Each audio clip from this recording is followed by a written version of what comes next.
सोच का जादू। महात्मा भगवान गौतम बुद्ध भिक्षुक से कहते हैं, आज मैं तुम्हें एक कहानी सुनाता हूँ। किसी नगर में एक धनी सेठ रहता था। उसके पास बहुत धन था, फिर भी वह पैसे कमाने के बारे में सोचता रहता था।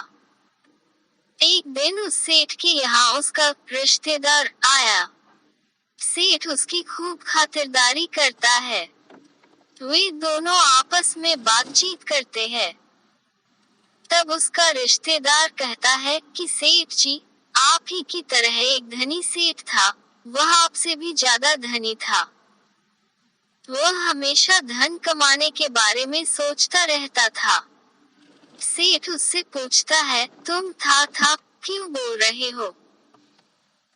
रिश्तेदार कहता है, मैं था इसलिए बोल रहा हूँ क्योंकि वह सेठ अब जीवित नहीं है, वह मर चुका है। वह सेठ बेचारा धन कमाते कमाते भूल गया था कि मृत्यु भी कोई चीज होती है।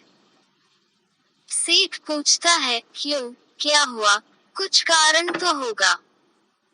रिश्तेदार कहता है, कारण तो कुछ नहीं है, अचानक से बुलावा आ गया था, इसलिए वह मर गया। सेठ कहता है, ऐसे कैसे बुलावा आ गया? कुछ बीमारी होगी तभी मर गया। रिश्तेदार कहता है, बीमारी कुछ नहीं थी, अचानक ही मर गया। सेठ उसकी बातें सुनकर हैरान रह जाता है, क्योंकि वह अब तक सोचता था कि मृत्यु सिर्फ बीमार होने पर या बुढ़ापा आने पर ही आती है। अगले दिन वह रिश्तेदार चला जाता है, लेकिन सेठ के लिए बहुत बड़ी समस्या छोड़ जाता है। सेठ सोचता है कि वह भी जवान है, उसे भी मृत्यु आ सकती है। सेठ पहले धन कमाने के बारे में सोचता रहता था, लेकिन अब हर पल मृत्यु के बारे में सोचता रहता था कि कहीं वह मर न जाए। दिनों रात मृत्यु के बारे सोच कर उसने बिस्तर पकड़ लिया। उसकी तबीयत और भी बिगड़ने लगी।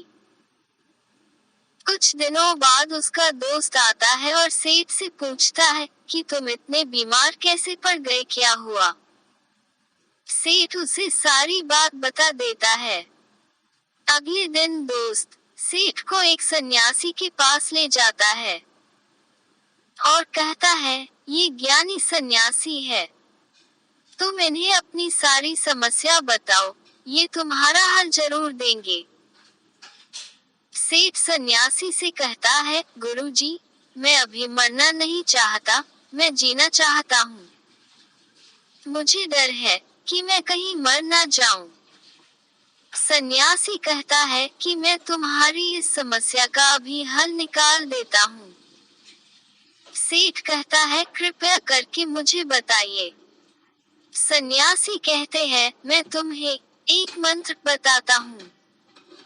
यह मंत्र है, जब तक मुझे मृत्यु नहीं आएगी तब तक मैं जीऊंगा।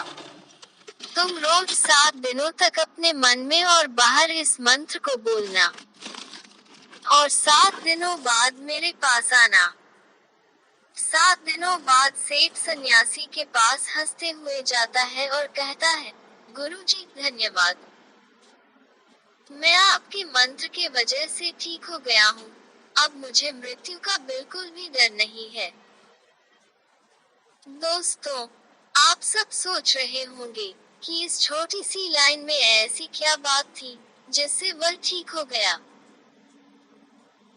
तो दोस्तों, हम आपको बताना चाहते हैं कि जब उस सेठ को दूसरे सेठ की मृत्यु के बारे में पता चला तो वह उसी दिन से हर पल मृत्यु के बारे में सोचने लगा था और उसकी तबीयत इतनी बिगड़ गई थी कि वह कभी भी मर सकता था। लेकिन जब उस सेठ को दूसरे सेठ के बारे में नहीं मालूम था तो वह धन कमाने के बारे में सोचता रहता था, इसलिए वह धनी होता जा रहा था। तो दोस्तों, हमें इस छोटी सी कहानी से यह समझ आता है कि हम जो बात अपने मन में और बाहर रखते रहते हैं, वह हमारी जिंदगी में हकीकत बन जाता है।